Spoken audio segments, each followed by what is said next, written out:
bonjour, je, je me présente peut-être ou oui. Ouais. Donc je m'appelle Vincent Alberto, j'habite en Bretagne et puis donc j'exerce le métier de chirurgien dentiste depuis 28 ans. Donc je suis docteur en chirurgie dentaire, un métier passionnant puisque c'est un métier qui consiste à soigner les gens. Et puis en fait, je suis ici surtout pour témoigner et puis raconter l'histoire de Kim.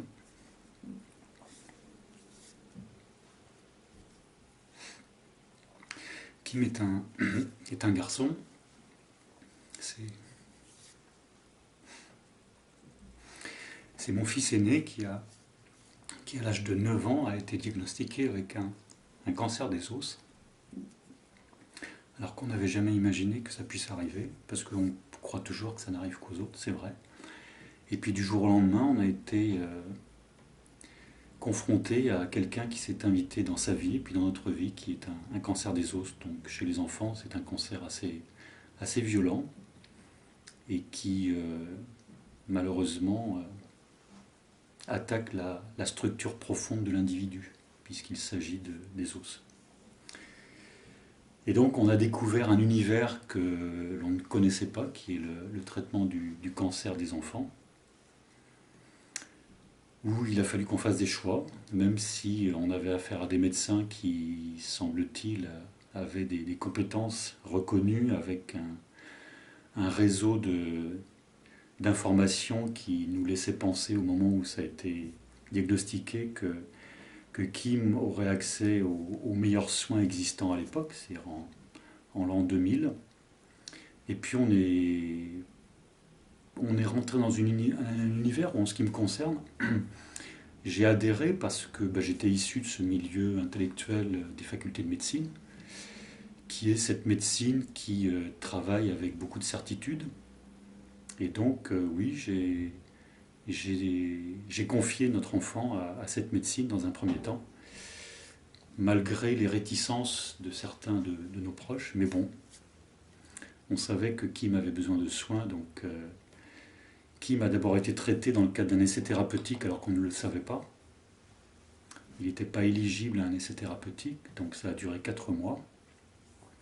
Par chance, on a pu connaître une autre équipe qui exerce en France, enfin qui exerçait à l'époque en France dans des hôpitaux publics, donc totalement reconnus par les pouvoirs publics, qui est l'équipe du docteur Nicole Lépine, avec son mari Gérard, et qui, à un moment où on s'est rendu compte que les premiers traitements que Kim avait dans un hôpital en Bretagne, pour nous, ne donnaient pas de résultat, on a décidé de changer d'équipe et on est venu pour une consultation chez le docteur Nicole Lépine à Avicenne à Paris. Et là, effectivement, tout a changé.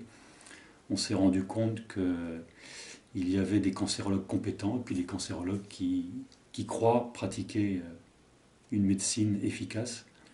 Et en l'espace de 48 heures, la vie a complètement changé, puisque très simplement, à l'issue d'une seule chimiothérapie, la jambe de Kim, puisque c'était un cancer qui avait démarré au niveau du genou droit, la tumeur avait complètement presque disparu.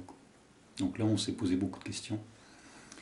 C'est-à-dire qu'en une seule chimiothérapie, on avait plus d'efficacité clinique et immédiate que 4 mois de chimiothérapie, avec des situations extrêmement graves, puisque par 2 fois, suite à des chimiothérapies faites dans cet hôpital en Bretagne, on a failli perdre Kim. C'est-à-dire qu'en fait, on le voyait vraiment à la limite de sa mort, quoi. Donc ce qui fait que, après un certain nombre de soins chez Nicole Lépine, par chance, d'ailleurs c'est assez amusant, on est venu faire à l'époque un PET scan en Belgique, puisqu'à l'époque la France n'avait pas de PET scan. Ça aussi, ça m'avait surpris à l'époque, où on est donc venu à Namur faire un PET scan sur les recommandations du docteur Lépine. Et effectivement, le PET scan a montré qu'à l'issue des soins du docteur de Lépine, eh bien effectivement, Kim était en rémission complète. Donc la vie reprenait, effectivement, on considérait que c'était pas fini, mais qu'il y avait encore du chemin à faire. Et puis, comme malheureusement tout cancer, il est revenu dans notre vie et dans la vie de Kim. Et c'est là que malheureusement, on est passé dans une situation qui est devenue un cauchemar, puisque malheureusement le docteur de Lépine à l'époque avait un service qui était quasiment en état de fermeture administrative, puisque les pouvoirs publics avaient décidé qu'elle n'était plus admissible à une autorisation pour traiter les enfants cancéreux. Donc à ce moment-là, on est resté trop longtemps à la maison à attendre de pouvoir soigner Kim. Et puis pour nous, c'est vrai qu'il était hors de question de retourner dans un hôpital où ils avaient mis en danger la vie de notre enfant, puisqu'on en a eu la preuve après. Et surtout en n'ayant pas d'informations sur ce qui lui avait été fait. Donc malheureusement, nous sommes restés à la maison très longtemps, trop longtemps, puisqu'il est arrivé un moment où il a fallu hospitaliser Kim en urgence.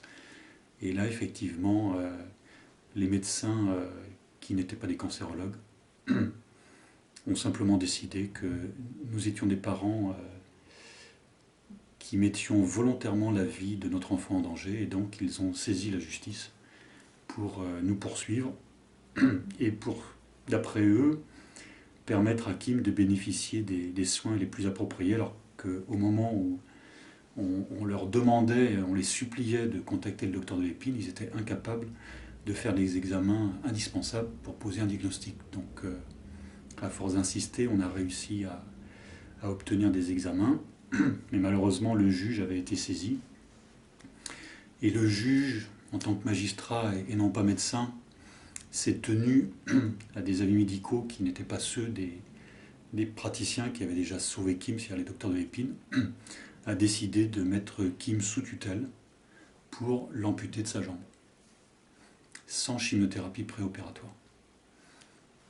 On ne savait pas trop ce que ça voulait dire à l'époque, Nicole de l'Épine nous ayant pourtant alertés, et c'est vrai qu'à l'époque, Nicole et Gérard de l'Épine nous avaient quand même clairement expliqué que actuellement, c'est-à-dire depuis les années 80, une chirurgie avec amputation sans chimiothérapie préopératoire, c'est quasiment une garantie de décès dans les 2 ans qui suivent.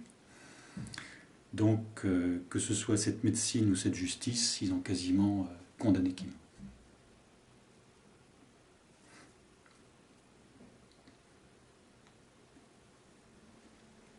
Et effectivement, Kim est décédé.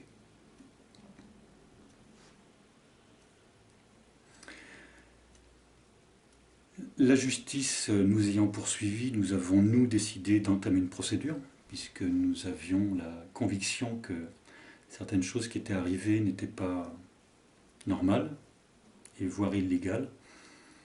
Et effectivement, la suite a montré que dans ce procès que nous avons subi, nous avons été acquittés, c'est-à-dire que la justice a reconnu que nous n'avions absolument pas mis en danger notre enfant, que les circonstances avaient plutôt amené les circonstances autour de Kim à faire que, en fait, nous n'avions pas de choix de soins. C'est-à-dire qu'en fait, on pourrait plutôt appeler ça un défaut de soins. Non pas de notre part, mais de la part du système, parce que le système avait fait des choix, et qu'effectivement, Kim n'a été que la victime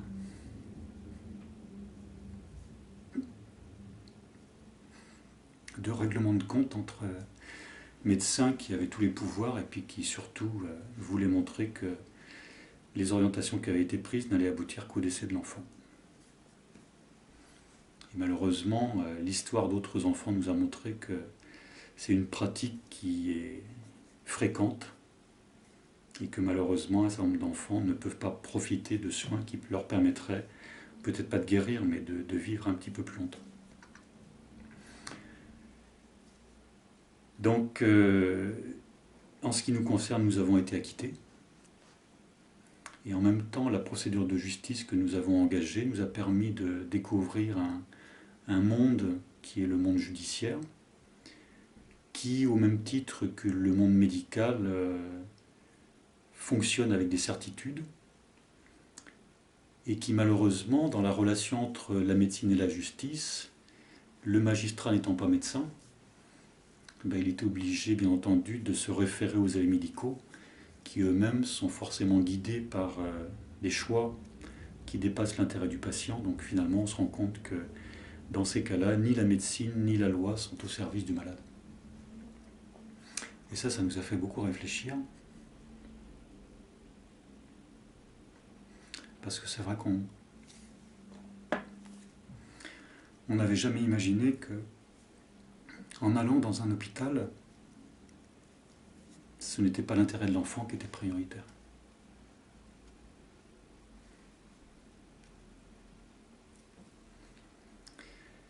Donc c'est ça que je trouve profondément choquant. Même si je n'en veux pas à des médecins ou des magistrats qui ont cru bien faire, mais il serait grand temps de réfléchir.